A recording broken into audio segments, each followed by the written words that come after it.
Tetapi yang di-Pertuan Agong amat duka cita tuan-tuan. Bila mana nak mengakhiri apa yang dipanggil sebagai darurat, sepatutnya bila nak istihar darurat mesti izin daripada tuanku.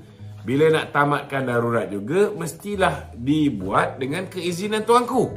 Tetapi dia umum sesuka hati dia tanpa keizinan tuanku. Tiba-tiba terus batal. Tuanku murka. Ingat lagi tuan-tuan, ini tuanku telah menegur sesaudara, menegur manusia yang bernama Taqiyuddin Hasan. Taqiyuddin Hasan ni saudara adalah merupakan Setiausaha Agong PAS.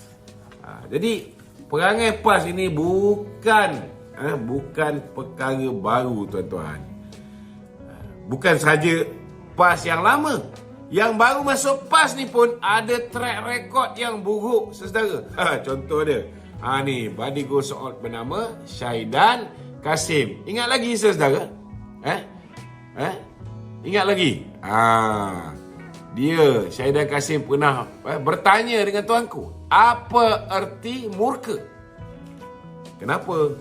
Kerana ke bawah dulu tuanku telah memilih Datuk Seri Azlan Man. Ini Sultan Perlis, saudara. Raja Perlis. Yang telah memilih Datuk Seri Azlan Man sebagai Menteri Besar, yang menyebabkan Governor Negeri Perlis iaitu Syaidan Kasim menghentam kepimpinan ataupun ketua negeri iaitu Raja Perlis. Saudara, jadi bagi saya perangai PAS ini tuan-tuan, mereka duk kata di bawah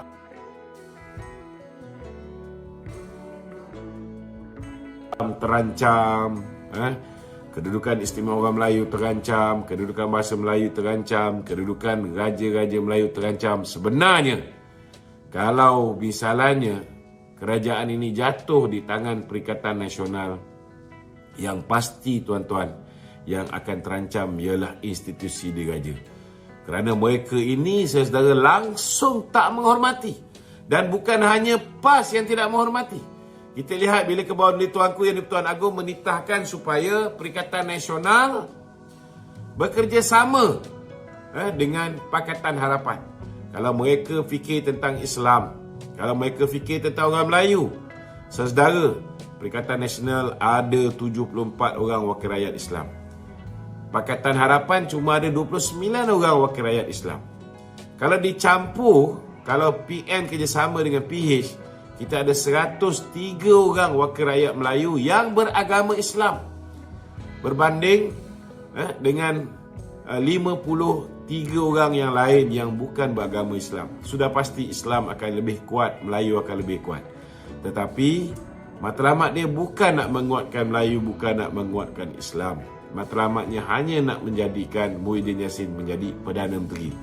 Itu sebab Muhyiddin dengan angkuhnya, walaupun ke bawah dulu tuanku suruh tunggu dulu sampai dia selesai berjumpa dengan Datuk Seri Anwar Ibrahim, tetapi cukup biadab tuan-tuan, Muhyiddin Yassin meninggalkan istana. Dia bergegas balik ke rumah, buat press conference. Dengan bangganya dia beritahu baginda tuanku menitahkan untuk diwujudkan kerajaan perpaduan antara PM dan PH. Dan dia kata, saya pun tanda tangan, saya potong perkataan setuju. Beritahu kat tuanku, saya tak setuju. Tengok. Siapa tuan-tuan yang tidak menghormati institusi diraja? Sebenarnya Perikatan Nasional, baik Ketua Perikatan Nasional iaitu pengurusi dia, iaitu Muhyiddin Yassin daripada Parti Bersatu, begitu jugalah dengan puak-puak PAS ini saudara. Mereka tidak pernah menghormati institusi diraja.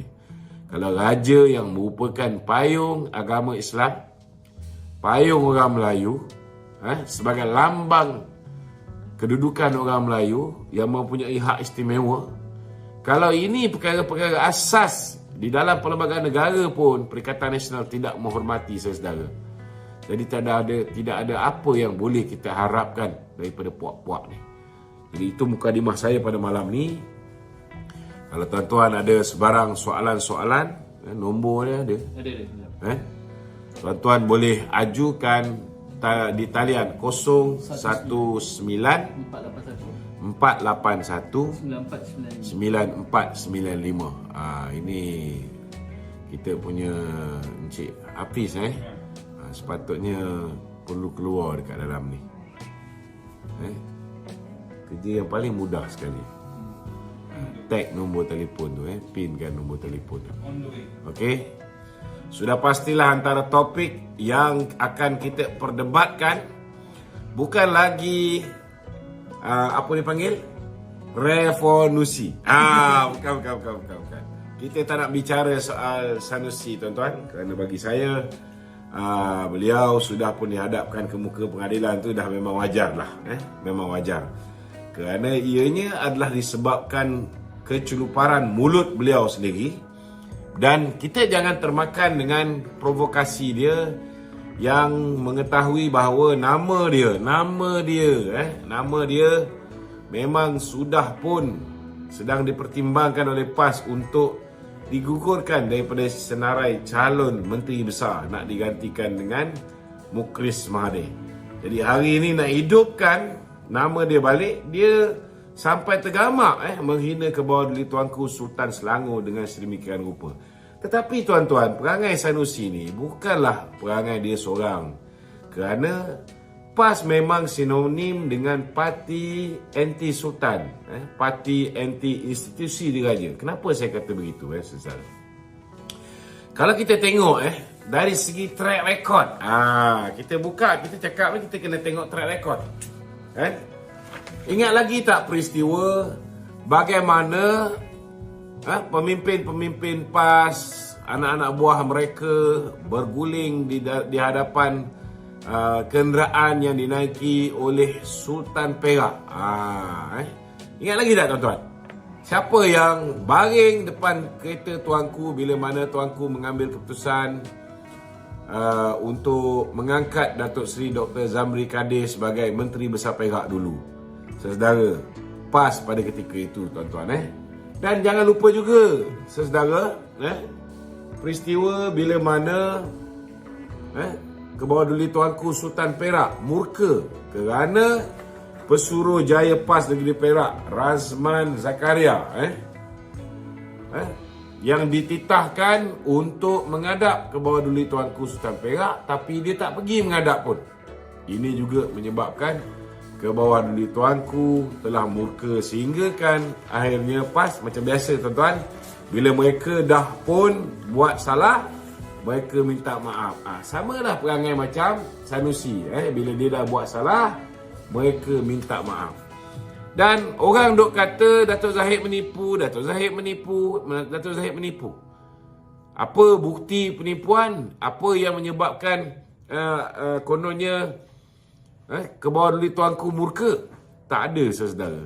Agung tak pernah murka pun dengan Datuk Zahid. Kerana Agung tahu, saudara, bahawa apa yang dikabarkan oleh Datuk Zahid berhubung dengan 30 SD yang telah ditandatangani oleh wakil rakyat daripada Barisan Nasional adalah sesuatu yang legally binding. Dan memang bila dah ada Akta Lompat Parti, tak boleh ada